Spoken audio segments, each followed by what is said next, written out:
नमस्ते जी। क्या जीवन के संघर्ष और दिशाहीनता को बदला जा सकता है? तो मेरे अनुभव में इसका उत्तर है हाँ। और इसी श्रृंखला के लिए आज हमारे साथ में उपस्थित हैं सनातन ज्ञानपीठ के संस्थापक श्री योगेश कुमार मिश्र, जो कि मेरे परम गुरुजी हैं, गुरुदेव हैं। मैं उनका स्वागत करता हूँ। आज की इस श्रृंखला में उनका स्वागत है। नमस्ते। नमस्ते सुशील जी, बहुत अच्छा लगा आपने मुझे अपने यहाँ संवाद के लिए आमंत्रित किया।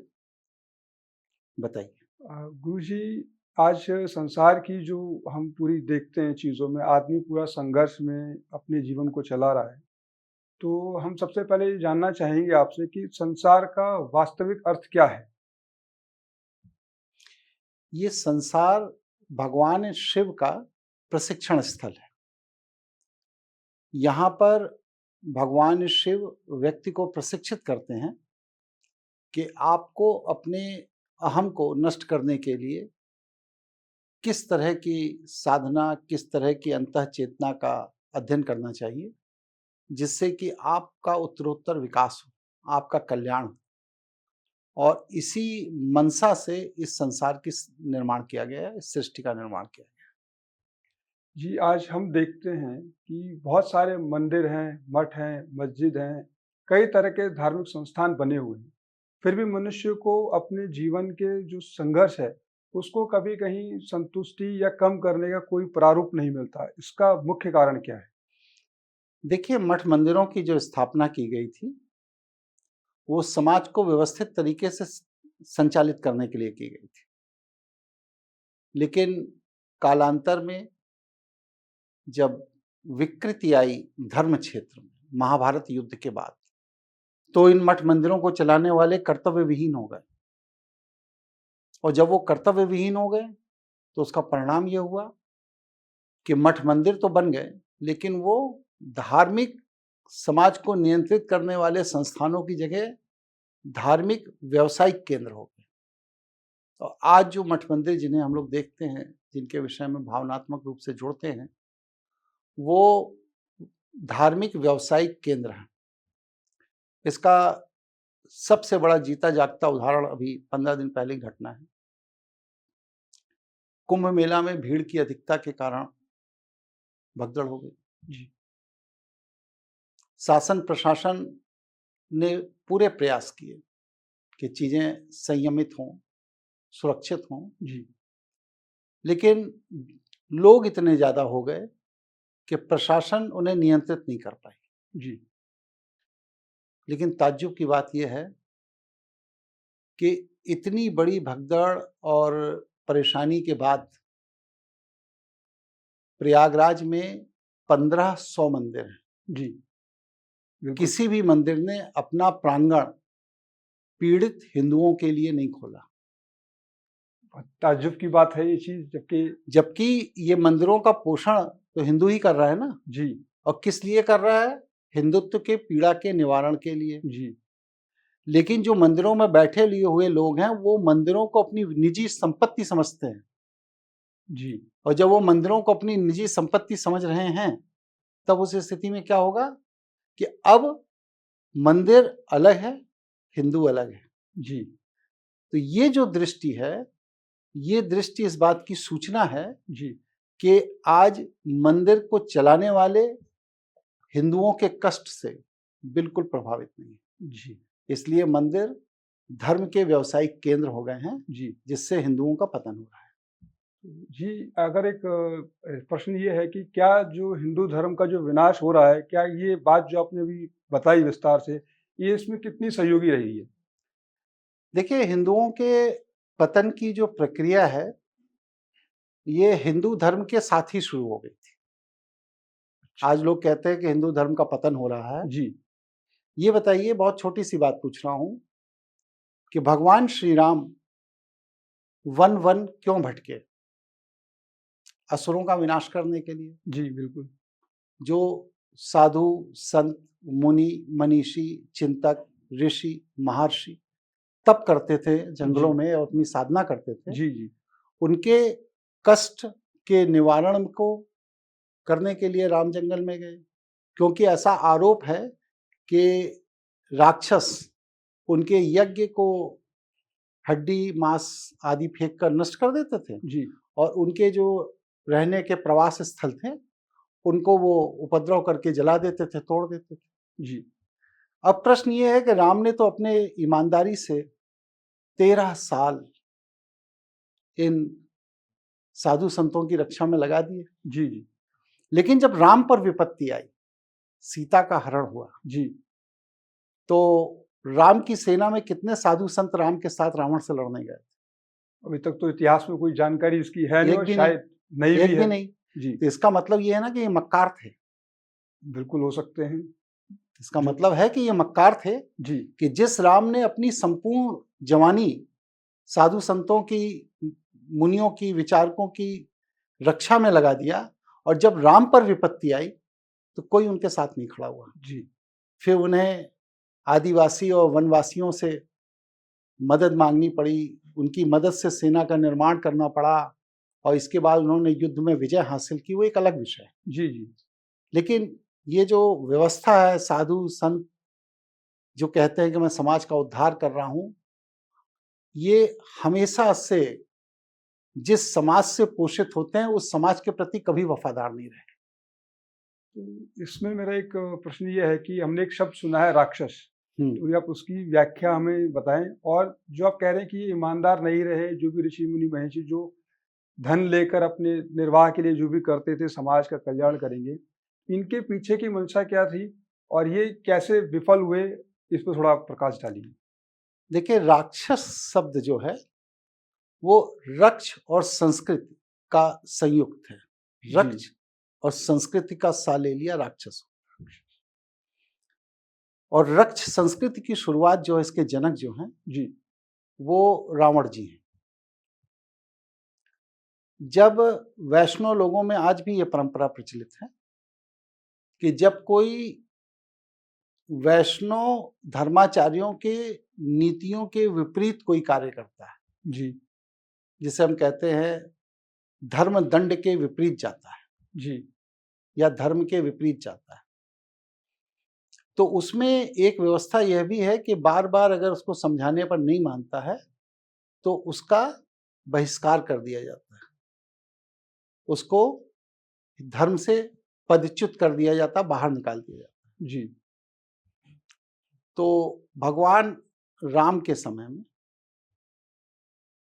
क्योंकि पूरी दुनिया में दैत्य, दानव, असुर, राक्षस थे और वैष्णव का भी प्रभाव उत्तरी गोलार्ध में पूरी तरह जम चुका था। जी लेकिन वैष्णव फॉलो करने वाले जो लोग थे वो वैष्णव के कठोर नियमों से भयभीत थे, तो उसमें कहीं ना कहीं उनसे वैष्णव नियमों के अनुपालन में गलती हो जाती थी। आज भी हो जाती है, जी जी हो जाती थी। तो गलती पकड़ लिए जाने पर वैष्णव धर्मगुरु उन्हें समाज से बहिष्कृत कर देते थे, पदच्युत कर देते थे, बाहर निकाल देते थे। जी इस तरह पूरी दुनिया में जब बहुत बड़ी संख्या में लोग ऐसे हुए जो वैष्णव समाज से बाहर निकाल दिए गए, तो ये हुआ कि इनके पास कोई आश्रय स्थल होना चाहिए। आखिरकार निकाल तो दिया, लेकिन ये जाएं कहाँ? तो रावण ने इसके लिए कुमारी कंदम, एक द्वीप हुआ करता था जिसे राम ने नष्ट कर दिया, उस कुमारी कंदन द्वीप में एक कॉलोनी बसाई, जिस कॉलोनी में पूरी दुनिया से हिंदुओं के द्वारा निकाले हुए जो लोग थे उनको रक्षा की, रक्षा के लिए वहां लाए। और वो जब उनकी रक्षा के लिए वहां लाए तो कहा कि भाई ये कौन है? कहा रक्ष है। जैसे हम लोग कहते हैं ना, ये माइग्रेट होके बाहर से आए हैं, जी तो हम लोग कहते हैं शरणार्थी हैं। जी तो वैसे कहा कौन है? कहा ये रक्ष है। रक्ष माने शरणार्थी, शरणार्थी। जिनको दूसरों ने भगा दिया उन्हें हम लेके आए हैं। तो ये रक्ष जो थे ये भगवान शिव के परम भक्त थे जी और इसी आरोप की वजह से उन्हें वैष्णव लोगों ने निकाला कि तुम शिव की उपासना पद्धति क्यों अपनाते हो, तुम विष्णु की उपासना पद्धति अपनाओ। तो ये जो रक्ष संस्कृति के लोग गए, धीरे धीरे इन्होंने अपना विस्तार किया, इसी वजह से इनको पोषित करने के कारण रावण को राक्षस कहा गया। राक्षस कहा गया इसी कारण, जी। क्योंकि उसने दुनिया भर के बहिष्कृत लोगों की रक्षा के लिए एक रक्ष नगर का निर्माण किया, जिसमें दुनिया भर से बहिष्कृत लोगों को लाकर बसाया। इसके अपने उसके राजनीतिक कारण थे, लेकिन जो बसाया उस वजह से रक्ष संस्कृति के कारण उसको राक्षस कहा। जी। अब मेरा आपसे इसमें दो मूल प्रश्न निकलते हैं कि एक राम का व्यक्तित्व है जो समाज आज पूरी तरीके से उसको अपना के चल रहा है, एक तरफ रावण का व्यक्तित्व है जिसने कि ऐसे लोगों जो बहिष्कृत कर दिए गए उनको रखा, उनकी रक्षा की, उनको बढ़ाया। तो इन दोनों के बीच में जो विज्ञान है वो क्या विज्ञान है? जिन्होंने राम का तो पूरा संघर्ष बढ़ा दिया, पूरे जीवन भर बढ़ता रहा, रावण ने ऐसा कौन सा विज्ञान अपनाया जिसके चलते कि उसने जो लोग बहिष्कृत कर दिए, जो संसार में कहीं नहीं पा रहे थे जगह अपनी, उनको संरक्षण दिया और उनका पोषण करके और उनको एक दिशा दी जीवन जीने के लिए। तो इस पे थोड़ा प्रकाश डालिए कि राम का क्या रहा और रावण का क्या रहा, और आज नकारात्मक प्रभाव रावण का क्यों है?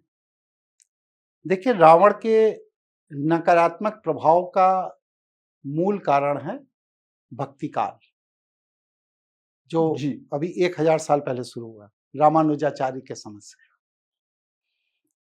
क्योंकि धर्म के जो 10 लक्षण हैं उनमें भक्ति नहीं है। जी अब लोग कहते हैं कि श्रीमद् भगवत गीता में ज्ञान योग, कर्म योग, भक्ति योग का वर्णन आता है। जी बिल्कुल। तो यहाँ मैं एक आरोप भी लगाता हूँ कि भगवान श्री कृष्ण के द्वारा जो कही गई ओरिजिनल श्रीमद् भगवत गीता है जी वो आज समाज में उपलब्ध नहीं है। अच्छा। ये जिससे आप श्रीमद् भगवत गीता समझकर पढ़ते हैं, जी 700 श्लोकों की, ये प्रायोजित है, प्लान्ड की हुई प्लांट की हुई है, ये प्रायोजित है। कारण है इसका, कारण ये है कि भगवान श्री कृष्ण ने युद्ध के समय अर्जुन को जो उपदेश दिए, जी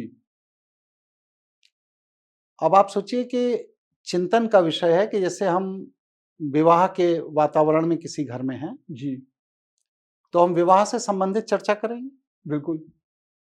अगर हम किसी के मृत्यु पर शोक सभा में गए हैं तो हम शोक सभा से संबंधित चर्चा करेंगे। अगर किसी बच्चे के जन्मदिन में गए हैं तो हम जन्मदिन से संबंधित सब चर्चा करेंगे। जी जी आप कल्पना कीजिए कि महायुद्ध हो रहा है, जी 48 लाख लोग हथियार लेकर एक दूसरे को मारने के लिए खड़े हुए हैं। खड़े हुए। वहां पर भगवान कृष्ण जैसा मेधावी और चिंतनशील व्यक्ति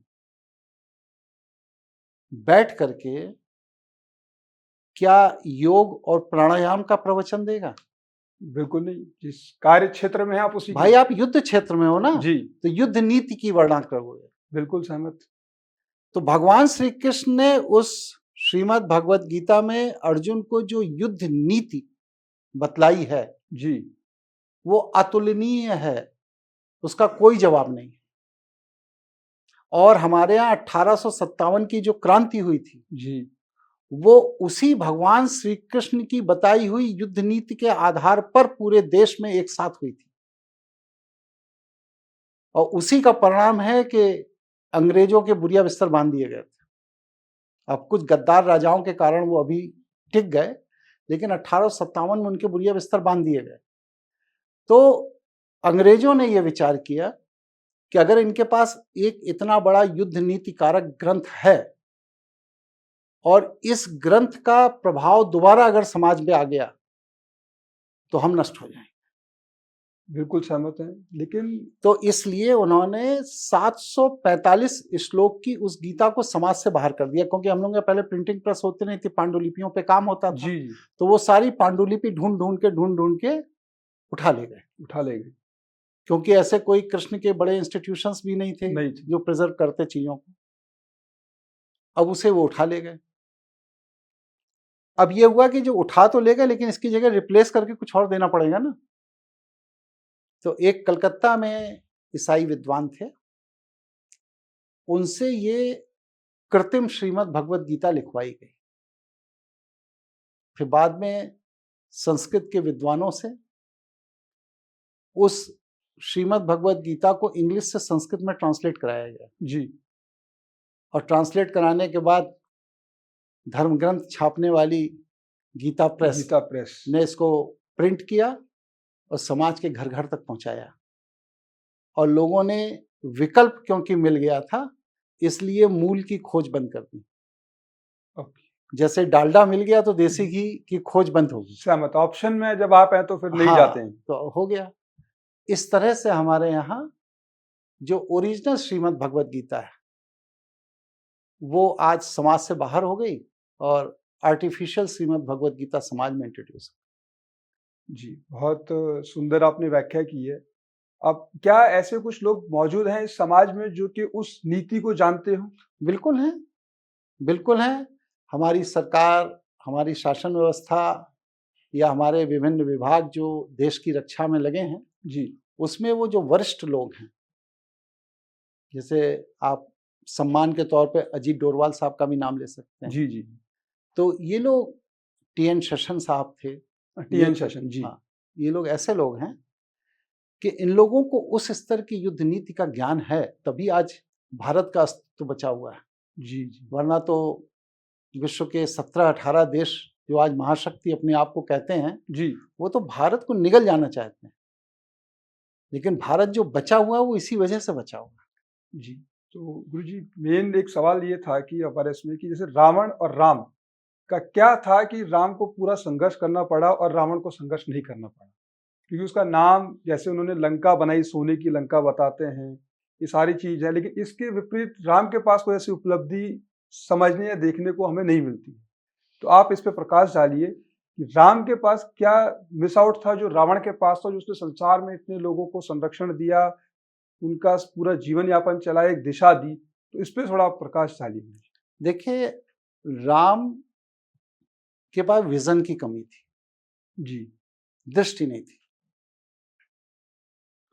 और राम के पास क्योंकि दृष्टि नहीं थी, इस वजह से आज जो वह पूजनीय हैं, वंदनीय हैं, ये रावण की कृपा से हैं। अगर रावण की तंत्र ऊर्जा का सहयोग उन्हें ना मिलता जी, तो राम कभी भी रावण को पराजित नहीं कर पाते। अच्छा, आप देखिए, रामेश्वरम में युद्ध के पहले जब अपने सारे संसाधन राम ने देखे तो उन्हें यह संदेह हुआ कि मेरी विजय सुनिश्चित नहीं।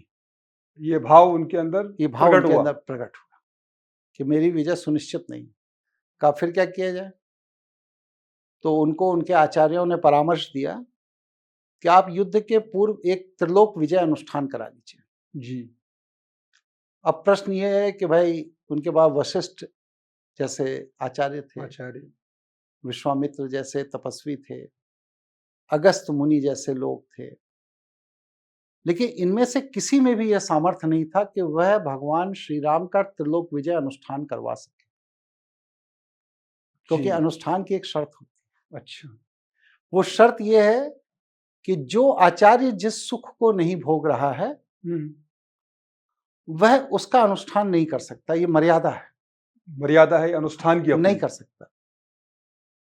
जैसे मान लीजिए किसी पंडित जी के यहाँ पुत्र संतति नहीं है, तो वह पंडित जी किसी के यहाँ पुत्र संतति प्राप्ति का अनुष्ठान नहीं कर सकते। कर नहीं सकते या उसका परिणाम नहीं मिलेगा उनको? मिलेगा ही नहीं, इसीलिए करते ही नहीं है, कर नहीं सकते। ये अनुष्ठान की मर्यादा है। अब जो अगर मान लीजिए पंडित जी इतने योग्य होते तो वो अपने पुत्र पैदा कर लेते ना। बिल्कुल सहमत है। अब देखिए, पंडित जी तो खुद मोपेड पे गली गली घूम घूम के दान इकट्ठा कर रहे हैं। आपको कह रहे हैं हम करोड़पति बना देंगे महालक्ष्मी का अनुष्ठान करके। अगर महालक्ष्मी का अनुष्ठान करके आप हमको करोड़पति बना सकते हो तो आप क्यों मोपेड पे घूम रहे हो?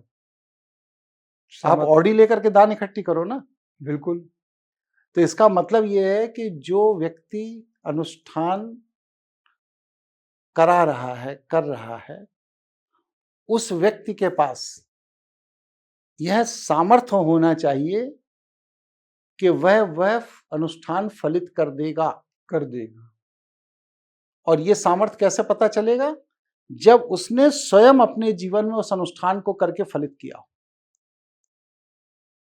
जिसने स्वयं अपने जीवन में उस अनुष्ठान को करके फलित नहीं कर पाया, वो आपका अनुष्ठान कैसे फलित कर देगा? तो आपका तात्पर्य मतलब तात्पर्य मेरा ये है कि भगवान श्री राम के समय बस सिर्फ रावण ही एक ऐसा विद्वान था जो त्रिलोक विजयी ब्राह्मण था। त्रिलोक विजय, त्रिलोक विजयी ब्राह्मण था। बिल्कुल। और रावण में ही यह सामर्थ्य था कि राम का त्रिलोक विजय अनुष्ठान करवा सकते थे। जी। बाकी और किसी की स्थिति नहीं थी कि राम का त्रिलोक विजय अनुष्ठान करवा पाते। सहमत हैं। तो मतलब आपका तात्पर्य कुल मिलकर ये निकला कि अगर एक योद्धा है तो वही दूसरा योद्धा तैयार कर सकता है। हाँ, उसको ट्रेनिंग वही दे सकता है, उसको वही ट्रेनिंग दे सकता है। तो तो राम का आज जो यशगान है वो रावण के रामेश्वरम में कराए गए त्रिलोक विजय अनुष्ठान के कारण है। अच्छा। अगर जामवंत को भेजकर, रावण को मनाकर, रावण को बुलाकर रामेश्वरम में जी शिवलिंग की स्थापना करके रावण से अपना त्रिलोक विजय अनुष्ठान ना करवा लेते तो रावण उस युद्ध को तो भगवान श्री राम उस युद्ध को जीत नहीं सकते। सामर्थ्य नहीं थी उनकी। सामर्थ्य नहीं था। अब एक मेरे विचार मन में उत्पन्न ये हुआ है कि जैसे अब यहाँ पर 4 विधा का प्रयोग हो सकता है, जो मैं समझ रहा हूँ। ज्योतिष है, तंत्र है, अध्यात्म है। ये 3 चीजें जो आती हैं प्रारूप में, तो जब ये सामर्थ्य, जैसे हमने पीछे जिक्र किया कि इलाहाबाद में जो कुंभ चल रहा है प्रयागराज में, इतनी सी भगदड़ हो गई, सब कुछ हो गया। या आप ये कहते हैं कि हमारे पास ज्योतिष है, अध्यात्म है, तंत्र है, इन चीजों का इन्होंने क्या अनुगमन नहीं किया, या इन चीजों की जानकारी नहीं है, या इसका प्रभाव कम रह गया? तो थोड़ा सा प्रकाश डालिए। फिर जो 3 बिंदु हैं, ज्योतिष, तंत्र और अध्यात्म, इस पे हम आपसे एक एक करके विषयों पे और अपनी जिज्ञासा प्रकट करेंगे, और समाज के सामने एक प्रस्तुतिकरण आए कि ज्योतिष और ये सब जो है, जिसको भारत का बड़ा एक प्रारूप माना जाता है, सर्वश्रेष्ठ मानते हैं कि हम ज्योतिषाचार्य हैं, तंत्राचार्य हैं, और अध्यात्म में हम बहुत ऊंचे हैं, विश्वगुरु बनने की बात करते हैं। तो ये श्रृंखला में हम ये 3 चीजों पे आपसे जानना चाहेंगे कि जो प्रयागराज का जो कुंभ था पूरा, उस कुंभ के अंदर क्या ऐसे ज्योतिषाचार्य, तंत्राचार्य, आध्यात्मिक पुरुषों की कमी थी जो इतना बड़ा मिसमैनेजमेंट हो गया? ये सबसे पहली चीज तो देखिए जी कि महाकुंभ जो इस बार हुआ, जी, इसमें 5 बड़ी गलती क्या हुई। सबसे पहला प्रश्न यह है जी कि महाकुंभ आयोजित करना धर्माचार्यों का कार्य है कि शासन प्रशासन का कार्य? बहुत सुंदर। भाई ये तो धर्म समारोह है ना, इसमें शासन प्रशासन क्यों पहुंच गया? क्यों पहुंच गए? पहली चीज, क्या वो मदद कर सकता है, हाँ, हेल्प कर सकते हैं। हाँ, लेकिन वो बागडोर अपने हाथ में नहीं ले सकता। जी। और वहां तो स्थिति ये थी कि धर्माचार्यों को उनकी कुटिया के बाहर एक तो माइक लगा के बिठा दिया गया, बस तुम्हारी ये परिधि है, इसी में बोलते रहो, बाकी सब हम मैनेज करेंगे। पहली त्रुटि। दूसरी त्रुटि जो इसमें हुई वो ये हुई कि धर्म स्थल पर आना क्या मार्केटिंग की जरूरत है? बिल्कुल नहीं। वो राज्यसभा के सदस्य हैं जी। सुधांशु त्रिवेदी जी। जी। उन्होंने कहा कि 5,000 करोड़ का इन्वेस्टमेंट है और 2 लाख करोड़ की इनकम होगी, व्यवसाय तो पूरा। हाँ, तो प्रश्न ये है कि महाकुंभ जैसा धार्मिक आयोजन क्या पैसा कमाने की मशीन है, या आपने ये मान लिया है कि भारत में धर्म खत्म हो गया, बस सिर्फ धन ही बचा है? धन बचा है। दूसरी कमी। तीसरी कमी, इस महाकुंभ के आरंभ होने के पहले जिन लोगों को यह दायित्व दिया गया महाकुंभ आयोजित करने का, उन्होंने किन दिव्य संतों से आशीर्वाद लिया? हम बिल्कुल लोग सही। साधारण सी परीक्षा देने भी जाते हैं तो अपने माता पिता के पैर छूते पैर हैं, छू के आशीर्वाद लेते उनका हैं। आशीर्वाद लेते हैं, नौकरी बिल्कुल। ज्वाइन करने जाते हैं, उनका आशीर्वाद लेते हैं। अब दिव्य देवीय ऊर्जाओं का उत्सव मनाने जा रहे हैं, आप किसी से आशीर्वाद नहीं ले रहे।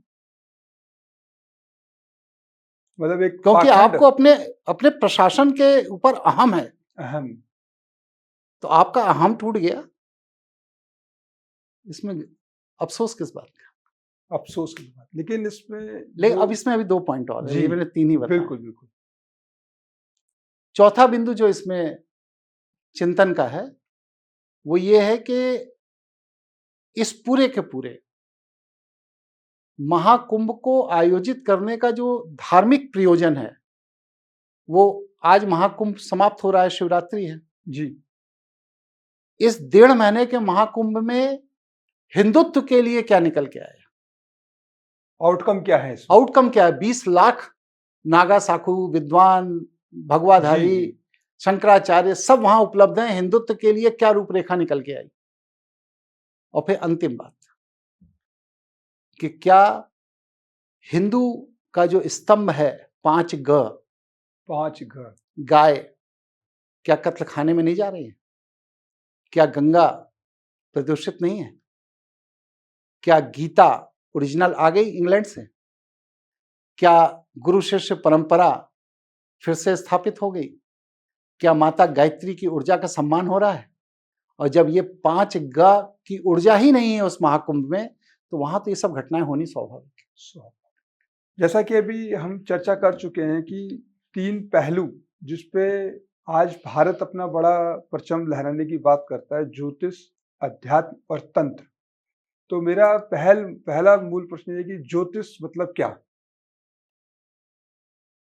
देखिए, पूरी दुनिया में आज तक बस सिर्फ एक यही विधान है भविष्य को देखने का कि आप ग्रहों के मूवमेंट से भविष्य का अनुमान लगा सकते अच्छा, हैं, और कोई विधान नहीं आया। आप देखिए कंप्यूटर साइंस कहाँ तक पहुंच गया है।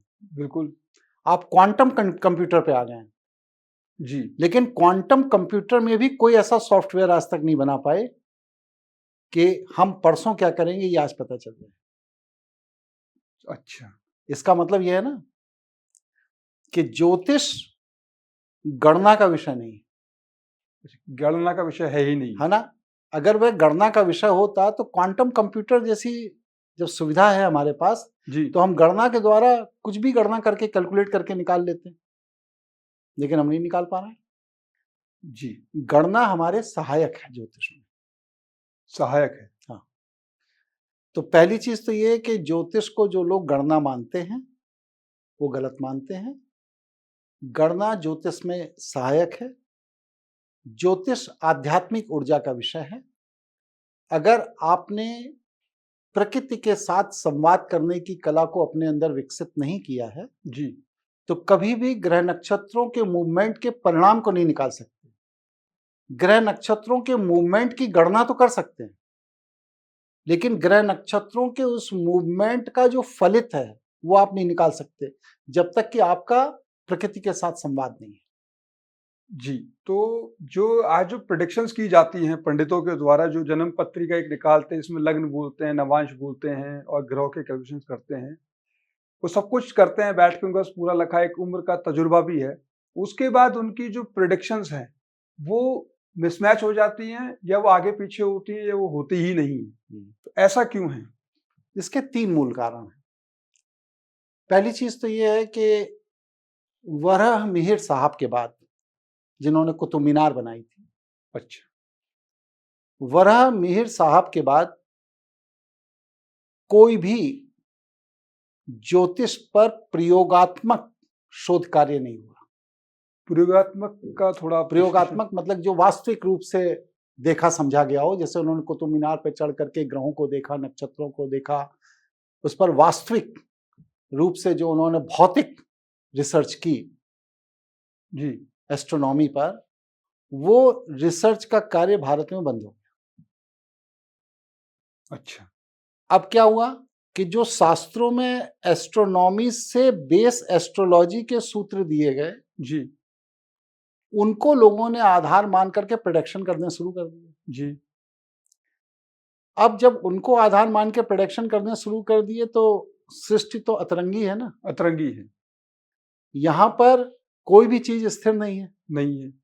और जब कोई चीज स्थिर नहीं है तो आप 5000 साल पुराने या 3000 साल पुराने सूत्र पर आज प्रेडिक्शन कर रहे हो, जबकि ग्रहों का, नक्षत्रों का, आकाशगंगा का सबका मूवमेंट करोड़ों किलोमीटर आगे पीछे हो चुका है, परिवर्तनशील में आ चुकी है। परिवर्तनशील हो चुका है।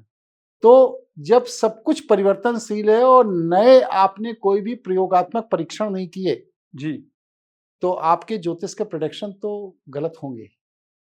तो आपका कहने का तात्पर्य है कि ज्योतिष निरंतर शोध का विषय है। ये निरंतर शोध का विषय है, जैसे मेडिकल साइंस है, एक निरंतर शोध का विषय है, या इक्विपमेंट्स हैं, वेपन्स हैं, ये सब निरंतर शोध के विषय हैं। नए नए आविष्कार रोज हो रहे हैं, टेक्नोलॉजी है, नए आविष्कार रोज हो रहे हैं। उसी तरह ज्योतिष भी नए आविष्कारों का विषय है। अब हमारे यहाँ एक बहुत गंदी अवधारणा है जी। पुराने से चिपके रहने की। कहा महर्षि भृगु ये कह गए थे। अरे भाई ठीक है, कह गए थे तो आज से 25,000 साल पहले कह गए थे। अब 25,000 साल में उन्होंने जो सूत्र दिए वो एकदम सही दिए, उसमें मेरा संदेह नहीं है जी। और भृगु जैसा विकल्प मिलना भी सृष्टि में संभव नहीं है। संभव नहीं।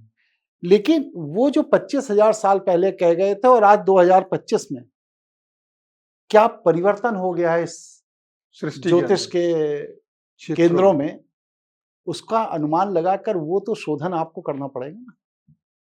जी।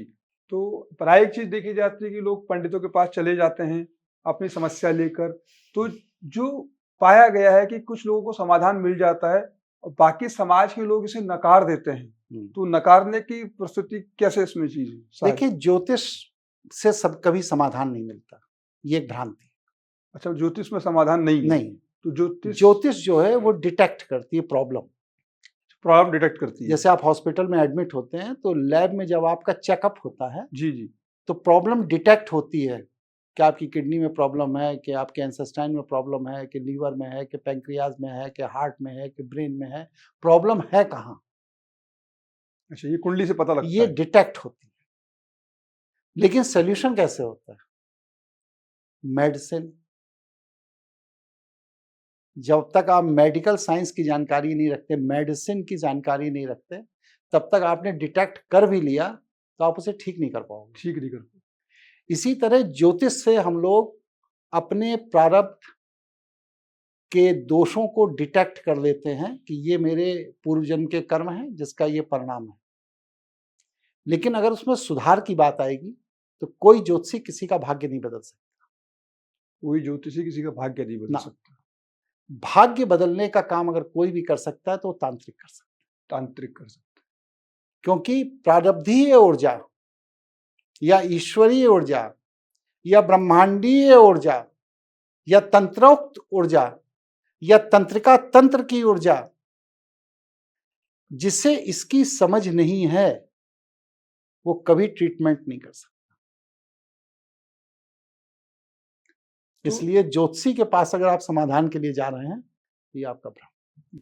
आप एक प्रकाश ये डालिए कि ज्योतिष जो भारत में इतना बड़ा माना जाता है, जिसमें कुछ वर्ग ऐसा है या 80% वर्ग लोग ऐसे हैं जो ज्योतिष के उपायों को स्वीकार नहीं करते हैं कि नहीं ऐसा कुछ होता नहीं है। एक तो उनकी अवधारणा में ये चीज आ गई कि नहीं होता है, लेकिन फिर भी वो ये सोचते हैं कि कुछ तो इसका समाधान है, जो हमारी समस्या जीवन में चल रही है कहीं तो इसका सोल्यूशन मिलेगा। तो ये जो उनके मन में भाव चलता है, इसके पीछे किस ऊर्जा का खेल है? ये अज्ञानता है। आप इसको ज्योतिष की दृष्टि से देखें तो ये राहु का खेल है। ये राहु का खेल है। क्योंकि हमने अगर आज कष्ट को भोग रहे हैं तो हमारे पूर्व जन्म के किए गए कर्मों का परिणाम ही तो आज मेरा कष्ट सामने आया जी। और अगर आज हमने अपनी वृत्ति में सुधार करके अपने पूर्व जन्मों के दोषों को शांत नहीं किया है तो हमारे कष्ट के निवारण की सभी संभावना हमारे सामने समाज में उपलब्ध होगी, लेकिन मेरी आस्था नहीं बनेगी क्योंकि हम खुद मक्कार हैं जी, धूर्त हैं, बेईमान हैं, चोर हैं। इसलिए हमको पूरा समाज धूर्त, मक्कार, बेईमान, चोर दिखाई देगा। ऐसा नहीं है कि आपकी समस्या का समाधान करने वाले लोग नहीं हैं, लेकिन आपकी उनके साथ आस्था नहीं बनी, आस्था नहीं बनी। या बन गई तो उनका आपके प्रति प्रेम नहीं बनेगा, क्योंकि आपके अंदर प्रारब्ध की नकारात्मक ऊर्जा इतनी ज्यादा भरी हुई है कि जैसे ही आप उनके ऑरे के संपर्क में जाएंगे, वो तुरंत आपको आपके कर्मफल भोगने के लिए रिजेक्ट कर देंगे, कहेंगे मैं इसमें हस्तक्षेप नहीं करता। जी, तो अब अगला सवाल ये है कि जैसे ज्योतिष पे तो आप डिटेक्ट कर सकते हैं कि ये समस्या है। अब समाधान की तरफ जब हम बढ़ते हैं इसमें, तो अभी आपने एक शब्द का प्रयोग किया, तंत्र। तंत्र और तांत्रिक दोनों एक दूसरे के पूरक रहते हैं, जो कि आप इसमें थोड़ा विश्लेषण ये कीजिए कि तंत्र मतलब क्या? देखिए, तंत्र का मतलब आप ऐसे समझिए, ब्रह्मांडीय ऊर्जा, कॉस्मिक एनर्जीज। कॉस्मिक एनर्जी, और आपकी पिंडीय ऊर्जा, इन दोनों के बीच में जब असंतुलन है तो आपके जीवन का संघर्ष जाता है। अच्छा। और ब्रह्मांडीय ऊर्जा के अनुरूप जब आपकी पिंडीय ऊर्जा, आप अपने पिंड की ऊर्जा को इतना सेट कर लेते हैं, शोधित कर लेते हैं, सिस्टमैटिक कर लेते हैं कि अब आपके पिंड की ऊर्जा ब्रह्मांडीय ऊर्जा के अनुरूप हो गई, ब्रह्मांडीय ऊर्जाओं के अनुरूप अनुरूप हो गई, तो आपके जीवन का संघर्ष खत्म हो गया। इतना सहज है ये? मैं एक उदाहरण कल ही का दे रहा हूं। कल एक पॉडकास्ट पर मैं गया जी। तो थोड़ा स्टूडियो इंटीरियर में था, तो ये हुआ कि शेविंग करा के बैठा गया। अब वहां पर कोई टैक्सी नहीं, कुछ नहीं, और दूसरा कौन सा सैलून है क्या है मैं किसी को जानता नहीं। जी। स्टूडियो वाले से पूछा, उसने कहा साहब मुझे भी कुछ नहीं मालूम है। तो हमारे साथी थे, बलजीत जी हमारे साथ में, तो ये हुआ गुरुजी चल के बाहर देखते हैं शायद कोई मिल जाए। जी। जैसे ही बाहर निकले गेट के, वैसे ही एक ई रिक्शे वाला आया, वहीं इसने ई रिक्शा रोका, सर कहीं जाना है? अच्छा। हमने कहा भाई वो दाढ़ी बनवाने जाना था, बैठिए। और वो चला करके करीब 1.5 किलोमीटर दूर हमको सैलून के बाहर खड़ा किया और कहा सर ये सैलून है, आप दाढ़ी बनवाइए। ठीक बात। तो हमने कहा फिर लौटेंगे कैसे? कह लें कुछ नहीं, मैं सामने छोला भटूरा खा रहा हूँ, भूख लगी है, और अभी जब तक आप दाढ़ी बनवाएंगे तब तक मैं खा लूंगा, और ये रिक्शा यहीं खड़ा है और आपको मैं फिर लेके चलूंगा। तो सोचिए कितना सहज है समाधान। जी। ईश्वरीय ऊर्जा का संयोग देखिए कि आप स्टूडियो के गेट पर आए, वहां पर एक ई रिक्शे वाला स्वतः आया, आपको ढूंढना नहीं पड़ा, ढूंढना नहीं पड़ा। और वह आपको ले गया और आपको उसने सैलून पर दाढ़ी बनवाई, और बनवा करके 20 मिनट के अंदर आपको वापस अपनी जगह छोड़ दिया। और अगर आप ये सुविधा उसकी नहीं लेते, या ईश्वर आपकी ये सुविधा उपलब्ध नहीं कराता, तो आप 1.5 किलोमीटर पैदल पैदल पैदल पैदल जाते, पसीने से सराबोर हो जाते, फिर इसके बाद दाढ़ी बनवाते, फिर लौट के आते, और जीवन का कितना संघर्ष बढ़ जाता आपकी। तो ये एक छोटा उदाहरण है। ऐसे ही जीवन के 100, 200, 500 उदाहरण व्यक्ति के जीवन में रोज घटते हैं, जहां पर ईश्वरीय ऊर्जा मदद करना चाहती है, वहां पर वह समस्या के साथ समाधान आपके सामने खड़ा कर देती है। जी। और जहां पर ईश्वरीय ऊर्जा मदद नहीं करना चाहती है, तो वहां पर समस्या आ जाती है, समाधान या तो आके निकल जाता है, या आपके समस्या को कष्ट झेल लेने के बाद आपको समाधान दिखाई देता है। समाधान दिखाई देता है। तो ये क्या है?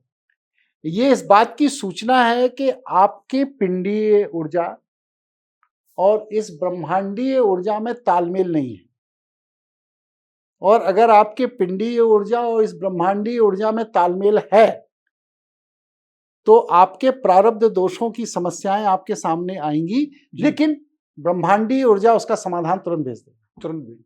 इसको एक शब्द का नाम जैसा जिसको हम कहते हैं धोखा, तो ये माना जा सकता है कि जो हम धोखा खाते हैं वो यही है कि हमारा ब्रह्मांडीय और इस पिंड ऊर्जा से सिंक्रोनाइजेशन नहीं है। नहीं है, नहीं इसलिए है। इसको हम धोखा कह सकते हैं। लेकिन ये क्यों नहीं है? क्योंकि हमने बहुतों को धोखा दिया है। अच्छा। इसलिए नहीं है। अगर हमने बहुतों को धोखा नहीं दिया है तो हमें कोई धोखा नहीं देगा। भाई मुझे तो आज तक कभी किसी ने धोखा नहीं दिया। आपकी तो एक बात अलग है, आपके तो सारे एस्पेक्ट्स जो हैं वो कॉस्मिक लेकिन एनर्जी से ही गवर्न मतलब है। मेरे से मतलब ये है कि अगर आप ईश्वरीय ऊर्जाओं के सामंजस्य को अपने साथ बनाकर चलते हैं तो आपको जीवन में संघर्ष नहीं करना। जी। तो तंत्र का वास्तविक अर्थ क्या है? जो कि समाज में आज हम देखते हैं, वो एकदम विवक्षित है और उस स्वरूप पे आप अपने प्रकाश डालिए कि तंत्र का मतलब क्या है? और जो समाज में वर्तमान समय में चल रहा है, इसका प्रयोजन क्या है? देखिए, वर्तमान समाज में तो ठगी चल रही है तंत्र के नाम पर, और जैसे मेरे गुरुदेव थे या उन जैसे और लोग भी हैं, ऐसे 10-20 लोगों को छोड़ दिया जाए तो इसके अलावा जो हजारों लोगों से मैं मिला अपने जीवन में, वो सब तंत्र के नाम पे ठगी कर रहे हैं। एक लाइन की बात इसको समझिए कि जो व्यक्ति आज आपसे 1000, 2000, 4000, 5000 रुपए पाने के लिए काले वस्त्र पहनकर त्रिपुंड लगाकर शमशान में बैठा है, इसका मतलब वह अपने जीवन के संघर्ष को कम नहीं कर पाया। अच्छा। तभी तो वो आज मेकअप करके वहां बैठा है। ओके। अगर उसके जीवन का संघर्ष खत्म हो गया होता तो आज उसे काले वस्त्र पहनकर त्रिपुंड लगाकर शमशान के पास बैठने की जरूरत क्या थी? अपनी आइडेंटिटी नहीं बनानी पड़ती उसको। हाँ, क्या जरूरत है? तो वो वहां बैठा है ना, किस लिए बैठा है कि सुशील जी आएंगे, अभी मुझसे अनुष्ठान कराएंगे, मुझे 5100 रुपए फीस देंगे और उससे मेरे आज की दारू और मुर्गे की व्यवस्था हो जाएगी। तो जो व्यक्ति सुशील जी के पैसे से दारू और मुर्गे की व्यवस्था हो जाएगी इस कामना से त्रिपुंड लगा करके शमशान में बैठा है, वह व्यक्ति सुशील जी के जीवन के संघर्ष को कैसे कम करेगा? नहीं कर सकता है। नहीं कर सकता। अच्छा तांत्रिक वही होता है जो जन सामान्य में एकदम सामान्य व्यक्ति की तरह जीवन यापन करता है और अपनी मानसिक शक्तियों से अपने जीवन के संघर्ष को जब कम कर लेता है तो लोक कल्याण के भाव से किसी अन्य के जीवन के संघर्ष को कम करने की इच्छा रखता है। जी। वह असली तांत्रिक है। ऐसा भी है मतलब समाज में? हैं, लोग हैं। मेरे पास तो लगभग 14 लाख लोग पूरी दुनिया से जुड़े हुए हैं। जी। और मैं, आप देख ही रहे हैं, ना कोई अंगूठी पहनता हूँ, कुछ ना कोई माला, ना रुद्राक्ष, ना त्रिपुंड, कुछ नहीं। और कोई ऐसा महीना नहीं है कि 100-150 तांत्रिक क्रिया मैं ना करता हूँ। और 1000-1500 लोगों के तो लिस्ट संस्थान में मौजूद है जी। जो आश्चर्यजनक तरीके से लोगों को लाभ हुआ। लोगों के नी ट्रांसप्लांट होने थे, वो अब नहीं हुए। लोगों को कैंसर डिक्लेयर हो गया लेकिन महीने भर बाद कैंसर गायब हो गया शरीर डाइव का। हो गया। पथरी आई, यूरिन ट्रैक में फंस गई, अगले दिन सवेरे गायब हो गई। कोई ऑपरेशन की जरूरत नहीं पड़ रही है। जी, जी। पैरालिसिस ठीक हो रहे हैं, ब्रेन स्ट्रोक ठीक हो रहे हैं। ऐसे सैकड़ों उदाहरण है हमारे पर पास। तंत्र में जो हमने देखा है समाज में, वो ये होता है कि इसका विकृत स्वरूप देखा है, जैसे किसी ने किसी को मारण कर दिया। आपने विकृत स्वरूप भी नहीं देखा।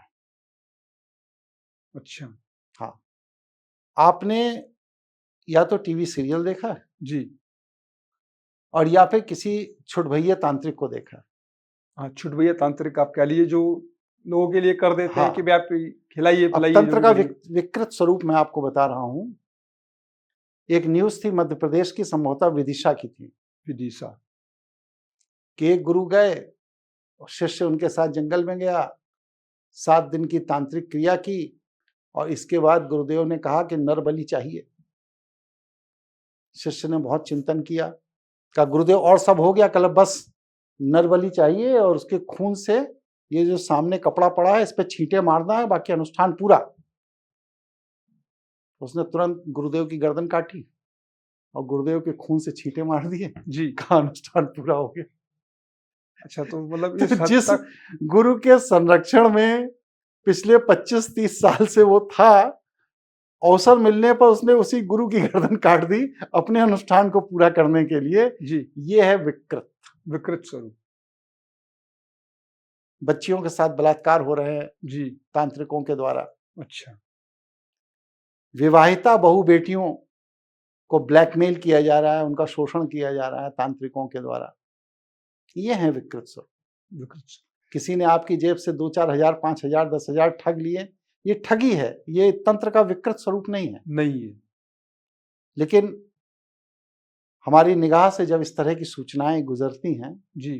तो मैं स्तब्ध रह जाता हूं कि क्या तंत्र के नाम पर इतने बड़े भी मूर्ख हैं या इतने संवेदना विहीन मूर्ख हैं जो इन जैसे ठगों के ट्रैप में फंस जाते हैं। जी। एक बच्चे का सवाल है ये, जो वैसा 8वीं या 10वीं कक्षा में पढ़ने वाला विद्यार्थी है।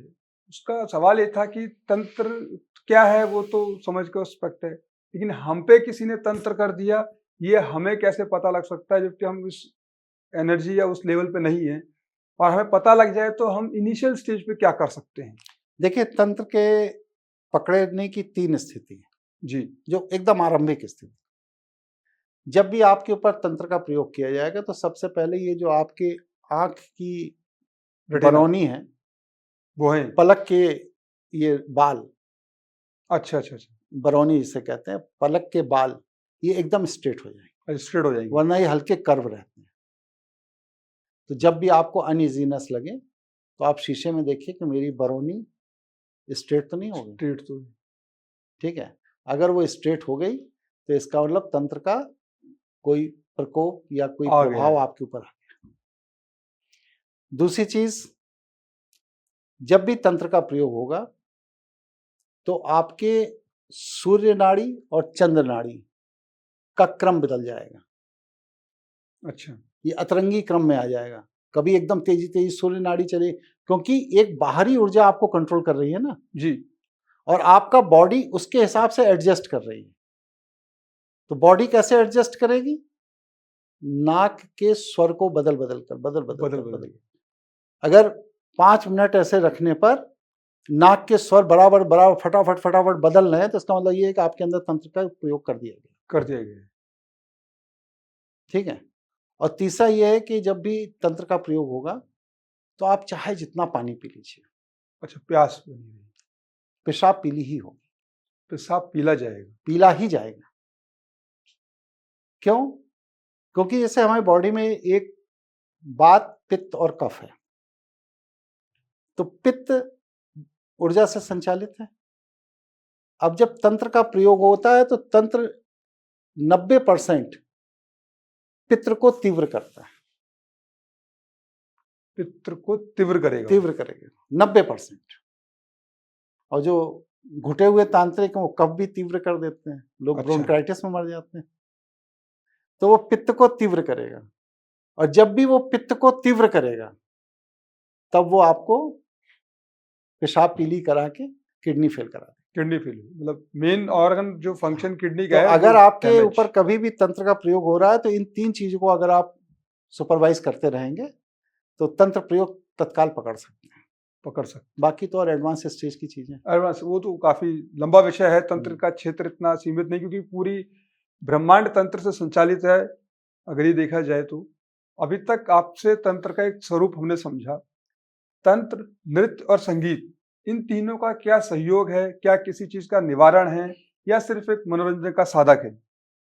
नहीं, देखिए मैंने जैसा अभी बताया कि तंत्र क्या है, ब्रह्मांडीय ऊर्जाओं और पिंडीय ऊर्जा का जो संयोग है, जो संतुलन है, ये बन जाना ही तंत्र है जी, जिससे आपके जीवन का संघर्ष खत्म हो जाता है। तो ये क्या है? ये तंत्र है।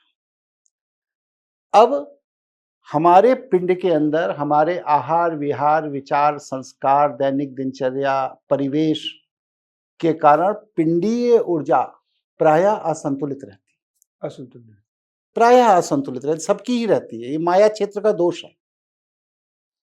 अच्छा, अब जब यह असंतुलित रहती है तब हम क्या करते हैं कि ब्रह्मांडीय ऊर्जा को देखते हैं और ये देखते हैं कि हमारी पिंडीय ऊर्जा और ब्रह्मांडीय ऊर्जा में असंतुलन किस बिंदु पर हो रहा है, और वह अच्छा म्यूजिशियन अपने म्यूजिक से उस गैप को भर देता है और आपको आनंद आ जाता है।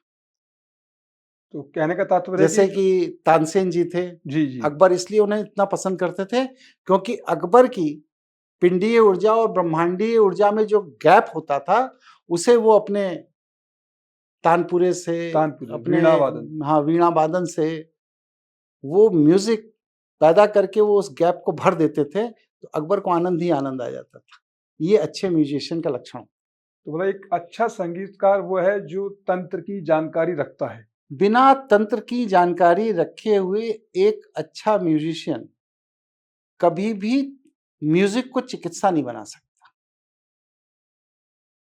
म्यूजिक अगर चिकित्सा है तो वह तंत्र का जानकार होगा ही। तो मतलब संगीत जो है ये आपकी चिकित्सा में सहायक है। बिल्कुल, आप ऐसे देखो कि मान लीजिएगा आप सैड मूड में हो, कोई बिजनेस की प्रॉब्लम है, कोई फैमिली की प्रॉब्लम है या कोई प्रॉब्लम है, आप आए और किशोर दा के गाने लगा दिए, 2 गाने के बाद आपका मूड चेंज हो जाता है। हाँ, बिल्कुल। अब स्ट्रेस फ्री हो गए अब आप। तो किशोर दा के उस 2 गाने में ऐसा क्या आपके अंदर चेंज हो गया या आपकी परिस्थिति में चेंज हो गया कि आप अभी 10 मिनट पहले दुखी थे, अब नॉर्मल हो गए? तो ये म्यूजिक की ताकत है। म्यूजिक की तो। यही चीज नृत्य की है। जब एक आर्टिस्ट नाचता है ना, तो आर्टिस्ट मंच पे नाचता है जी। और हमारी पिंडीय ऊर्जा हमारे पिंड में नाचती है। पिंड में नाचते हैं। और जब आर्टिस्ट मंच पर नाचता है और हमारी पिंडीय ऊर्जा पिंड में नाचती है, और वो पिंडीय ऊर्जा पिंड से नाचते नाचते नाचते नाचते नाचते नाचते जब ब्रह्मांडीय ऊर्जा के अनुरूप नृत्य करने लगती है, तो हम आनंदित हो जाते हैं। आनंदित होना। हमें वह मंच पर नाचने वाला आर्टिस्ट अच्छा लगने लगता है। अच्छा। तो एक मूल प्रश्न ये है कि आज हम चिकित्सा कर रहे हैं, एलोपैथी के नाम पे हो रही है, जिसको बड़ा समाज में मिला हुआ है। और आपने बताया कि तंत्र का प्रयोग करके आपने कई लोगों के इलाज ठीक है, जैसे घुटनों का दर्द था, कैंसर था, ये किए। तो आयुर्वेद के परिप्रेक्ष्य में आप इसके बारे में क्या कहना चाहेंगे? तो प्रकाश डालिए। आयुर्वेद वनस्पति विज्ञान है। वनस्पति हमारी प्राण ऊर्जा को बूस्टअप करने में, बढ़ाने में सहायक है। जी। आप दुनिया में कहीं चले जाइए, अगर आपको डिप्रेशन हो रहा है तो आप कुछ मत करिए, बस सिर्फ अपने जूते पहनिए और जंगल में चले जाइए। अच्छा। आधे घंटे आप उस जंगल में घूमेंगे, आपका डिप्रेशन खत्म हो जाएगा। डिप्रेशन खत्म हो जाए। या अगर आपके पास कोई लॉन है, कोई पार्क है, तो वहां जाइए, जूते उतार कर नंगे पैर घूमना शुरू कर दीजिए। प्रकृति आपके डिप्रेशन की नकारात्मक ऊर्जा को एब्जॉर्ब करके आपको प्रसन्न कर देती है। प्रसन्न कर दिया। प्रकृति नहीं है तो मनुष्य सरवाइव नहीं कर सकता। लोग कहते हैं कि हम चांद पर जा रहे हैं, मंगल पे जा रहे हैं, ये जा रहे हैं, वो जा रहे हैं। देखिए वहां पर भी क्या हो रहा है, आप बारीकी से देखिए। जी। सबसे पहले वहां पर फल और सब्जी उगाने की तैयारी हो रही है। तैयारी की जाए, प्लांटेशन का पूरा प्लांटेशन। प्रारूप तैयार किया जा रहा है एनवायरमेंट। और ये मनुष्य या साइंटिस्ट जानता है कि अगर हम प्लांटेशन नहीं कर पाएंगे तो मनुष्य सरवाइव भी नहीं कर पाएगा। नहीं कर पाएगा। आप देखिए इस पूरे के पूरे ब्रह्मांड में जीवनी ऊर्जा या जीवनी शक्ति या जीवन उन्हीं ग्रहों पर है जहां पर वनस्पति है। और जिन ग्रहों पे किसी भी कारण से वनस्पति नहीं है, वहां पे जीवन भी नहीं। जीवन भी। तो एक मेरा सवाल ये है कि आज जो आयुर्वेद में लोगों को इलाज नहीं मिलता है, महंगे से महंगे इलाज आप देखेंगे मार्केट में हैं, अच्छे से अच्छी फीस लेते हैं 50-50 हज़ार तक, लेकिन उनको कुछ फायदा नहीं हो पा रहा है। और एक समय बाद वो इस जो पद्धति है इसके विपरीत हो जाते हैं। तो इसका मूल कारण और इसका समस्या का समाधान आप थोड़ा बताइए गुरुदेव। दुनिया में सभी चिकित्सा आपकी मन स्थिति से होती है। मना स्थिति से। अगर आपका मन चिकित्सा के लिए तैयार नहीं है जी। तो दुनिया की कोई दवाई आपको ठीक नहीं कर सकती। अच्छा। और तंत्र में हम बिना दवा के जो लोगों को ठीक कर देते हैं, जी, जी। ये बस सिर्फ उसके मन की स्थिति को तंत्र की ऊर्जा से बदल कर ठीक कर देते हैं। अच्छा, यहाँ कोई औषधि की जरूरत नहीं है। औषधि की ज़रूरत। औषधि भी क्या करती है? औषधि का काम ये है कि आपने औषधि को इनटेक किया, बॉडी में गया, एब्जॉर्ब हुआ, ब्रेन में गया, पर्टिकुलर हार्मोन बनाए, और वो हार्मोन बनने के बाद वह हार्मोन आपकी बॉडी को रिपेयर करता है। ठीक बात। हम यहाँ करते क्या है कि इतने लंबे प्रोसेस में नहीं जाते, हम सीधे आपके ब्रेन में जाके वो हार्मोन बना देते हैं जिससे बॉडी रिपेयर हो जाए। बॉडी रिपेयर हो जाती है। किसी दवाई की जरूरत नहीं।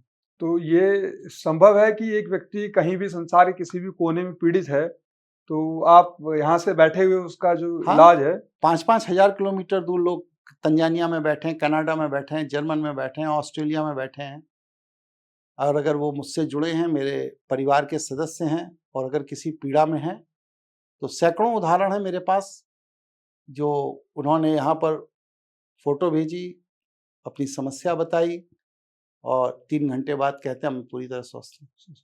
इसका एक मॉडर्न साइंस का कुछ उदाहरण देके आप समझा सकते हैं कि ये पॉसिबल कैसे होता है? मैंने बताया ना कि जैसे औषधि जब ब्रेन में जा करके हार्मोन चेंज करती है तो व्यक्ति ठीक होता है। जी, जी, जी।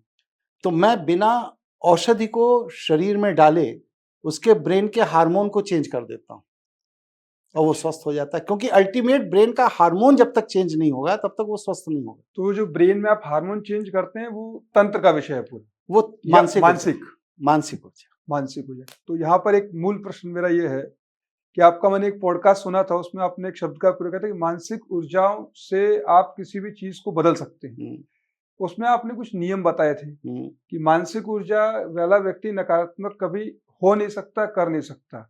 वही तंत्र का दूसरा स्वरूप है जहां हम देखते हैं कि विकृत स्वरूप को लोग प्रकट करते हैं किसी महिला को कंट्रोल में करने के लिए, किसी का सर्वनाश करने के लिए।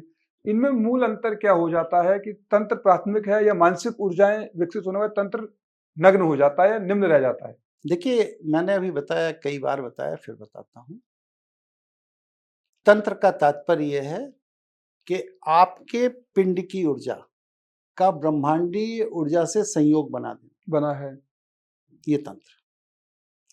और जब आप ब्रह्मांडीय ऊर्जा को डिस्टर्ब नहीं करते, अपनी मानसिक ऊर्जा से किसी दूसरे की मानसिक ऊर्जा की हीलिंग करने लगते हैं, जी, जी। जिसमें ब्रह्मांडीय ऊर्जा का कोई रोल नहीं है, तो ये मानसिक ऊर्जा है। अच्छा। थॉट प्रोसेस के थ्रू आप किसी के विचार को परिवर्तित करके उसके हार्मोन को चेंज कर चेंज देते कर देते हैं। हैं। इसलिए आप मानसिक शक्तियों के अंदर नकारात्मक हो नहीं सकते और कर नहीं सकते। हाँ, लेकिन मानसिक ऊर्जा से जब कोई चीज ठीक की जाती है तो वो टेम्परेरी होती है। वो टेम्परेरी है। हाँ, घंटे, 2 घंटे, 4 घंटे, 6 घंटे, 1 हफ्ते काम करेगी। अच्छा। लेकिन जब तंत्र का प्रयोग होता है ना, तो वहां पर आपकी वृत्ति बदल जाती है। क्रोधी शांत हो जाता है, शांत क्रोधी क्रोधी हो हो जाता जाता है, आउट ऑफ कंट्रोल हो जाती है चीजें, मतलब सामने वाले को नहीं पता लगेगा, जब तक समझ में आए तब तक बहुत कुछ निकल है। चुका। बहुत कुछ समय निकल जाता अब इसमें हमारा अगला पहलू जो है वो है अध्यात्म। है। ठीक है। अध्यात्म का स्वरूप क्या है, हम्म, इसका भूतकाल क्या रहा, वर्तमान में क्या है और भविष्य में इसकी क्या उपयोगिता है? देखिए, अध्यात्म शब्द ही अपने आप में संपूर्ण है। संपूर्ण है। अध्य आत्मा, आत्मा का अध्ययन ही अध्यात्म। जब हम दुनिया की सारी समस्याओं का समाधान अपने अंदर खोजना शुरू करते हैं, तो हम अध्यात्म के मार्ग पर चलते हैं। अच्छा। और जब हम दुनिया की सारी समस्याओं का समाधान बाहर खोजना शुरू करते हैं, तो हम धर्म और अधर्म के मार्ग पर चलना शुरू करते हैं। धर्म और अधर्म दोनों मार्ग पर। दोनों, क्योंकि अधर्म के बिना धर्म सर्वाइव नहीं कर सकता, धर्म के बिना अधर्म सर्वाइव नहीं कर सकता। जैसे मोटरसाइकिल के 2 पहिए हैं, इसी तरह माया क्षेत्र में धर्म और अधर्म दोनों सही होंगे तभी माया क्षेत्र चलेगा। अगर एक पंगु हो जाएगा तो मोटरसाइकिल खड़ी हो जाएगी माया क्षेत्र की। जी। भाई, आप इसको दूसरी तरह देखिए ना, कि आसुरी शक्तियां बढ़ी, भगवान श्री कृष्ण ने क्या कहा? यदा यदा हि धर्मस्य ग्लानिर्भवति भारत अभ्युत्थानम् अधर्मस्य तदात्मानं सृजाम्यहम्। आगे क्या कहना है? पवित्राणाय साधूनाय विनाशाय च दुष्कृताम धर्म संस्थापना पुनर्थाय संभवामि युगे युगे। मतलब कि दुष्टों का विनाश और साधु सज्जन लोगों की रक्षा के लिए मैं बार बार जन्म लेता हूं। बिल्कुल सही। तो धर्म की स्थापना के लिए मैं बार बार जन्म लेता हूं। लेकिन जब धर्म अपने चरम पर होता, अपनी पराकाष्ठा पर होता है और अधर्म का विनाश होने लगता है, अधर्म का विनाश, तब क्या होता है? दैत्य, दानव, असुर, राक्षस में त्राहिमाम त्राहिमाम हो जाता है, क्योंकि धर्म चरम पर है। अच्छा, तो वहां पर शुक्राचार्य आते हैं मृत संजीवनी विद्या लेकर। घबराओ नहीं, मैं हूं। इन देवताओं ने अगर तुम्हें मार भी दिया है तो मैं तुम्हें पुनः जीवित कर दूंगा। अगर धर्म की स्थापना ही भगवान शिव का उद्देश्य है इस सृष्टि में, जी, तो शुक्राचार्य को मृत संजीवनी विद्या दी क्यों? दी क्यों? भाई एक नेगेटिव एस्पेक्ट आप खत्म करना चाहते हैं? क्योंकि माया क्षेत्र ही धर्म और अधर्म के संतुलन से चलता है। अगर धर्म और अधर्म का संतुलन नहीं है तो माया क्षेत्र नष्ट हो जाएगा, माया क्षेत्र चल ही नहीं सकता। इसीलिए जो सनातन कहते हैं ना, धर्म की जय हो, अधर्म का नाश हो, ये दोनों ही चीजें प्रकृति की व्यवस्था के विपरीत हैं। तराजू के पासंग में रहना पड़ेगा, मतलब रहना पड़ेगा, संतुलन बना रहना पड़ेगा। अगर संतुलन बिगड़ा तो काम खत्म। भगवान श्री राम ने रावण को मारने के बाद, जी, अयोध्या का राजा बनने के बाद 1 वर्ष का प्रायश्चित किया था रावण को मारने का। ऐसा क्यों किया उन्होंने? ऐसा मेरा प्रश्न यही है कि अगर रावण इतना बड़ा अत्याचारी था, आतताई था और सारी चीजें थी जैसा बताया जाता है, तो फिर राम ने तो मारकर बहुत श्रेष्ठ काम किया ना। जी, जी, बिल्कुल। तो उन्हें प्रायश्चित क्यों करना पड़ा? लेकिन हत्याहरणी नामक स्थान है यहाँ पर सीतापुर के जिले में, उत्तर प्रदेश, नैमिषारण्य के निकट। वहां पर भगवान श्री राम, लक्ष्मण और माता सीता ने 1 वर्ष का तप किया था इस प्रायश्चित के लिए कि मैंने रावण को मारा। इसमें एक जिज्ञासा ये है कि तो राम ने जब इतना बड़ा जो अधर्मी व्यक्ति था, जैसा शास्त्रों में बताया जाता है, उसके विजय के बाद उनके जीवन का संघर्ष और चीजें सारी बिखरी जो हमने पढ़ी वाल्मीकि रामायण के अंदर, और लास्ट में उन्होंने सरयू नदी में जाकर अपनी जल समाधि ले ली। ऐसा उनको क्यों करना पड़ा, जो कि श्रेष्ठ ईश्वर या भगवान अतुल्य समझे जाते हैं? उन्होंने प्रकृति की व्यवस्था को असंतुलित करने का प्रयास किया, जो कृष्ण ने भी किया। अच्छा, कृष्ण ने भी किया? हाँ, तभी तो वो उनका कुल खानदान उनकी नजर के सामने एक दूसरे को ईंट पत्थर से कुचल कुचल के मार डाला। राम ने भी वही किया, इन्होंने भी वही किया। दोनों ने प्रकृति के कार्य कारण की व्यवस्था को इग्नोर करके, कार्य कारण की व्यवस्था को इग्नोर करके अपने अहम की पुष्टि के लिए महायुद्ध किए। महायुद्ध बोलेंगे? महायुद्ध, राम रावण का भी महायुद्ध है और कृष्ण का भी महायुद्ध है।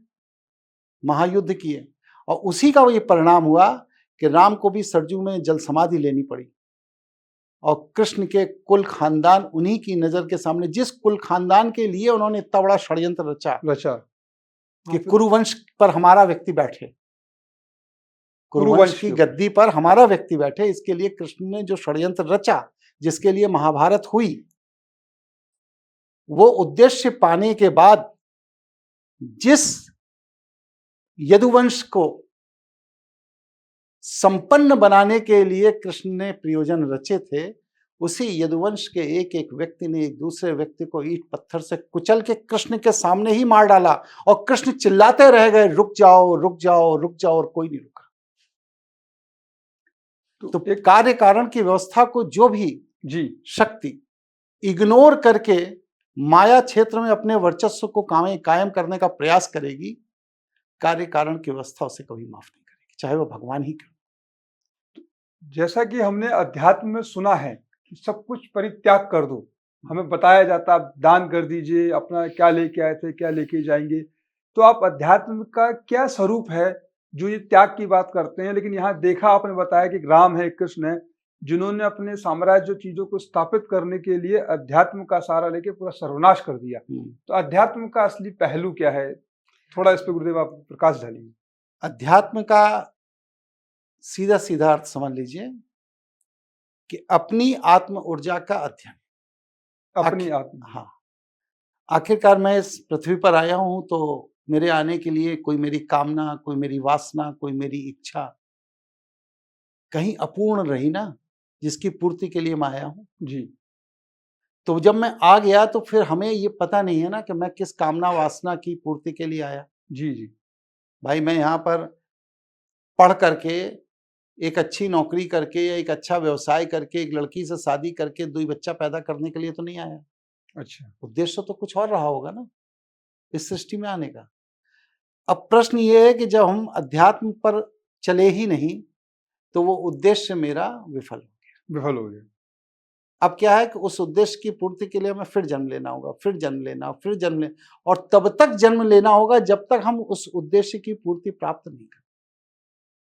अध्यात्म का तात्पर्य त्याग कहीं नहीं है ना, कभी नहीं रहा। आध्यात्मिक व्यक्ति के चरित्र से त्याग हो जाता है। जैसे महावीर जी हैं, जी जी उन्होंने सर्वस्व को त्याग कर साधना के पथ पर बढ़े, और जब वो परम चेतना से उनका संपर्क हुआ तो उनके राजघराने के वस्त्र झाड़ियों में फंस के फट गए और वो नग्न हो गए। लेकिन चेतना की उस परम ऊर्जा, परम पराकाष्ठा पर हैं कि उन्हें आभास ही नहीं है कि हम नग्न हो गए। और दूसरी तरफ आज आप देखिए जो उनको फॉलो कर रहे हैं जी जी कि वो सार्वजनिक रूप से उत्सव मनाकर कपड़े छोड़ रहे हैं और नग्न होकर सड़कों पर पैदल चल रहे हैं, चल रहे हैं। और पीछे लेकिन जो वैन चल रही है उसमें 2 करोड़ का माल भरा हुआ है। अच्छा और जो फैसिलिटी और जो आश्रम है उसमें पता लगे 50 करोड़ का माल तिजोरी के अंदर रखा है। तिजोरी के अंदर। तो ये नग्न घूमने वाले व्यवसायी हैं। बिल्कुल। और महावीर जी त्यागी हैं। महावीर जी त्यागी रहे। जबकि दोनों के कृत्य देखने में एक जैसे हैं, लेकिन महावीर जी ने अंतः चेतना से चीजों को छोड़ा। उन्होंने कभी कोई आश्रम नहीं बनाया। और यहां पर महावीर जी की नकल करके चीजों को छोड़ने का प्रयास किया जा रहा है, लेकिन अंतः चेतना से छूट नहीं रही। बड़ी पीड़ा है। पीड़ा है। तो अभी आपने एक शब्द का प्रयोग किया, कृत।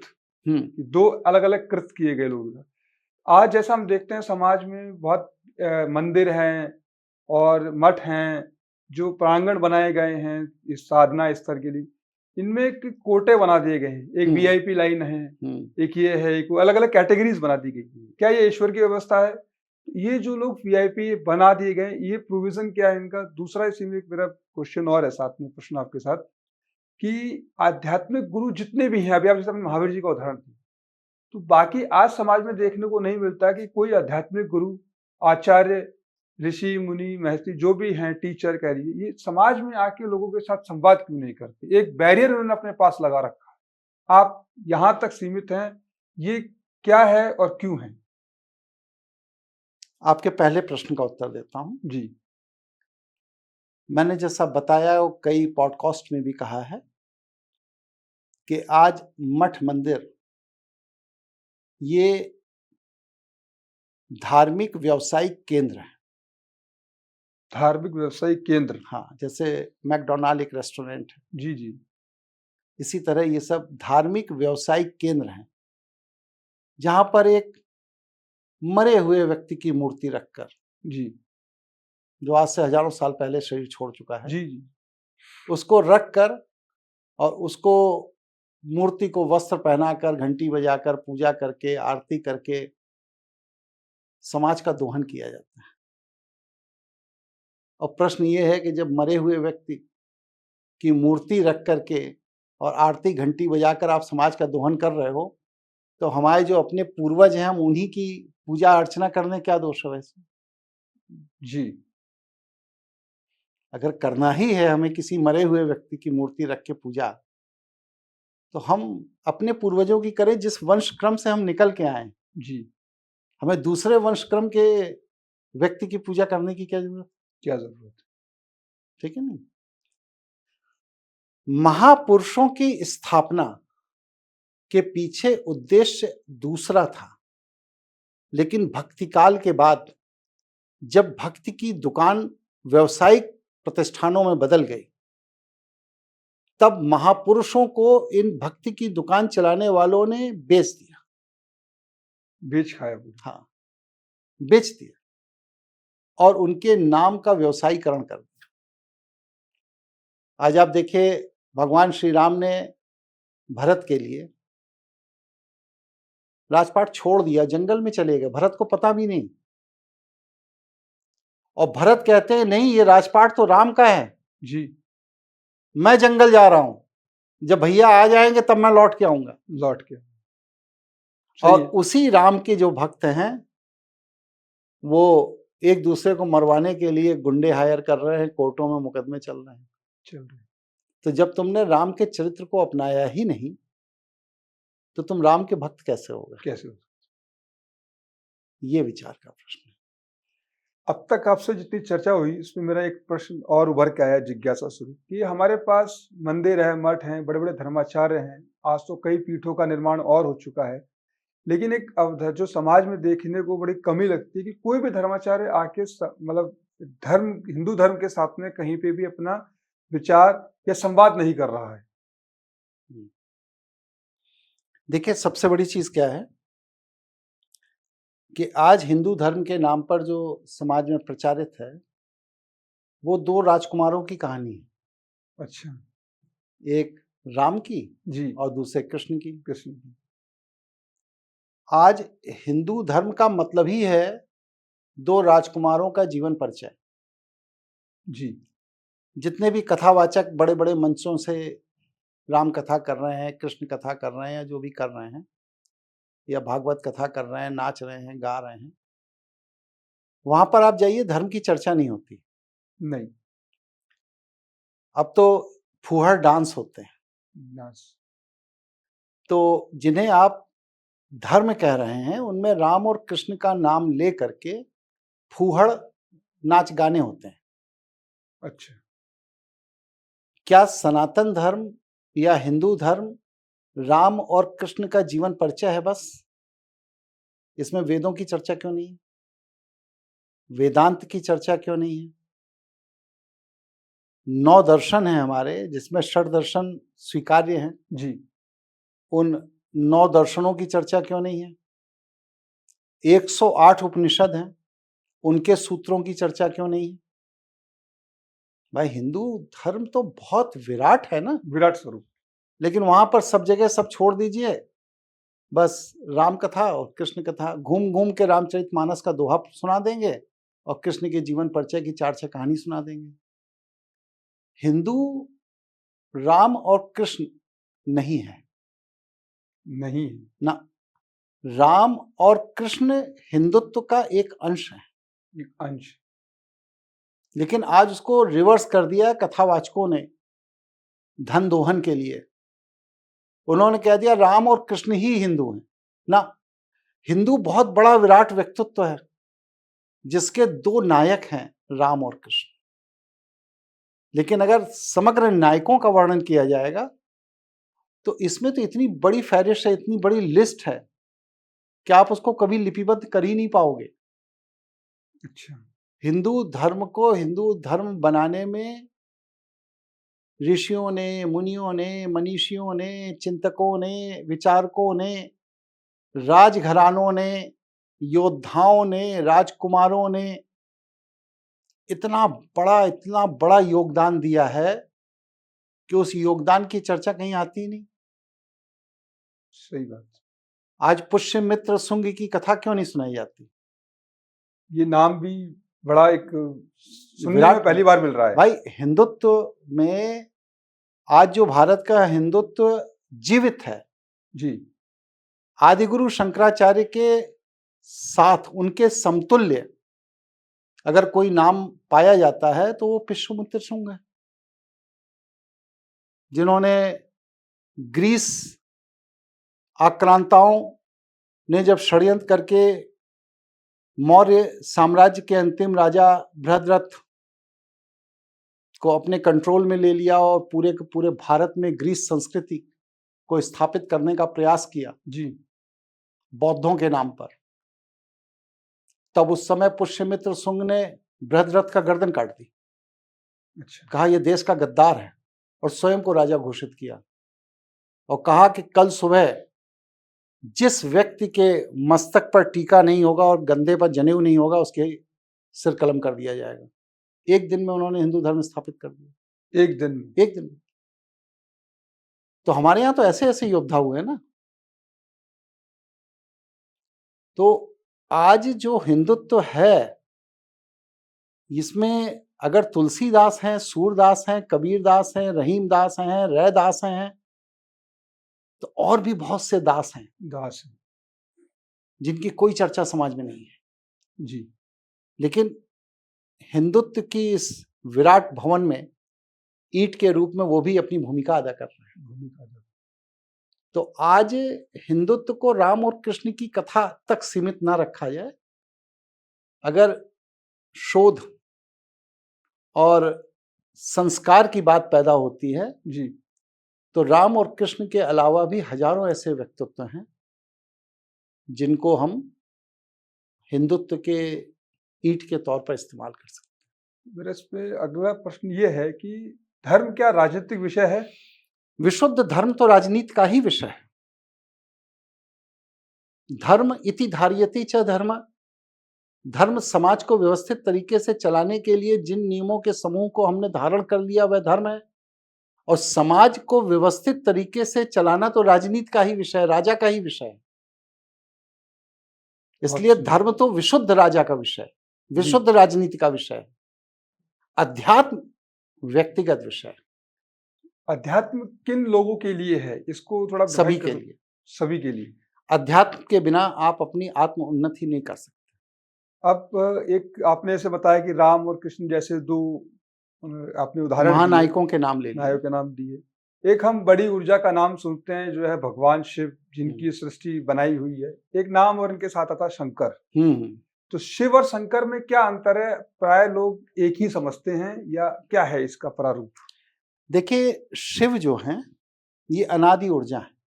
अनादि ऊर्जा। जब सृष्टि की उत्पत्ति नहीं हुई थी, शिव तत्व अपने कारण रूप में था, सुई की नोक के 1 करोड़वें अंश से भी छोटा। कारण रूप में? हाँ, सुई की नोक के 1 करोड़वें अंश से भी छोटा शिव तत्व। तब उसमें शिव ऊर्जा का जब प्रवेश किया तो उस सुई की नोक के 1 करोड़वें अंश का विस्तार शुरू हुआ। होते होते होते होते ये अखिल ब्रह्मांड बना, जिसमें 8000 आकाश गंगाएं हैं। 8000 आकाश गंगाएं हैं। तो ये बना। अब इस शिव के कार्य पर जिस व्यक्ति ने सर्वाधिक शोध किए, सर्वाधिक शोध किए और समाज का मार्गदर्शन किया, मार्गदर्शन, वह शंकर है। वो शंकर है। वो एक पद है। पद है। जैसे आदिगुरु शंकराचार्य हैं, ये एक पद है। अब ये जो वर्तमान में शरीर छोड़ेंगे, दूसरा आ जाएगा, फिर तीसरा आ जाएगा। जी जी। उसी तरह शैव जीवन शैली और भगवान शिव के कृत्यों पर शोध और लोगों का, समाज का मार्गदर्शन करने वाले जो लोग थे वो शंकर थे। और शिव अपने आप में ऊर्जा है। इन्होंने कभी भौतिक पिंड रूप धारण नहीं किया। अच्छा, आज तक ये ऊर्जा रूप में ही विद्यमान ऊर्जा रूप में ही विद्यमान है। अगर इनको आवश्यकता पड़ती है जी, तो ये किसी पिंड को अपना माध्यम बनाकर अपना कार्य कर लेते हैं। बहुत सुंदर।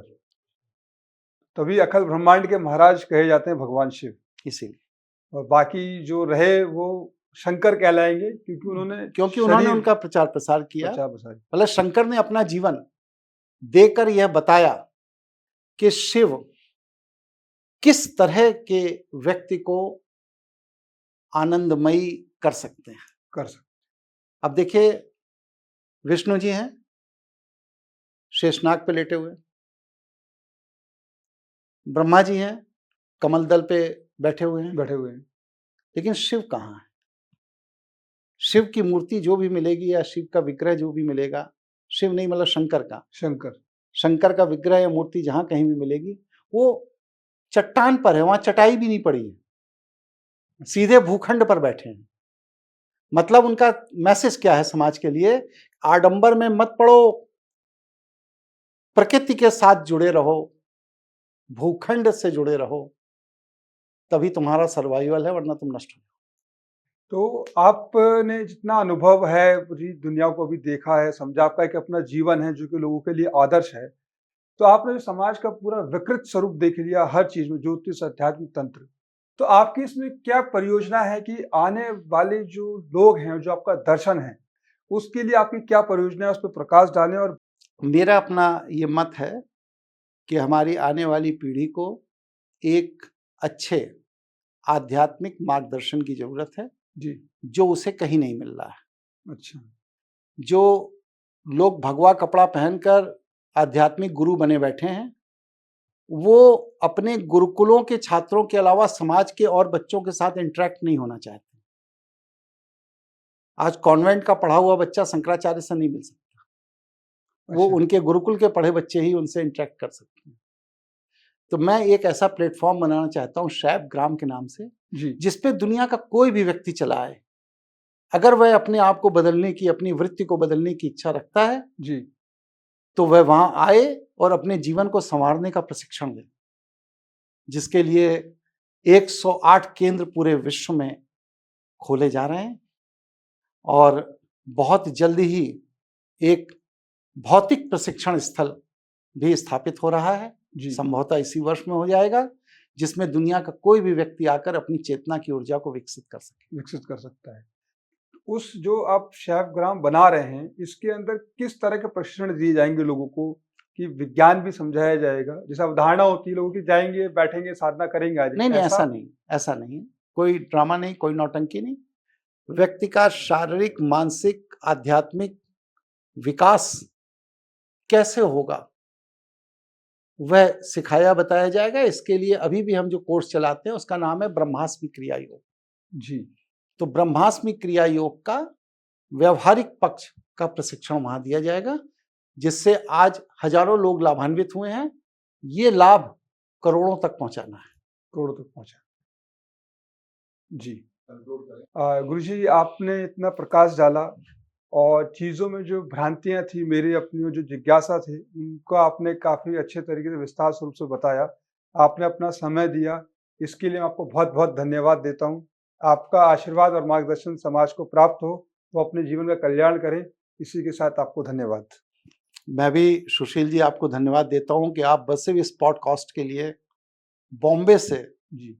फ्लाई करके लखनऊ दिल्ली आए और यहाँ पर आप शूट करके अभी शाम की ही फ्लाइट से चले जाएंगे। जी। तो आपका ये भगवान शिव के कार्य में जो योगदान है, इसके लिए आप भी धन्यवाद के पात्र हैं। धन्यवाद। सौभाग्य। नमस्कार।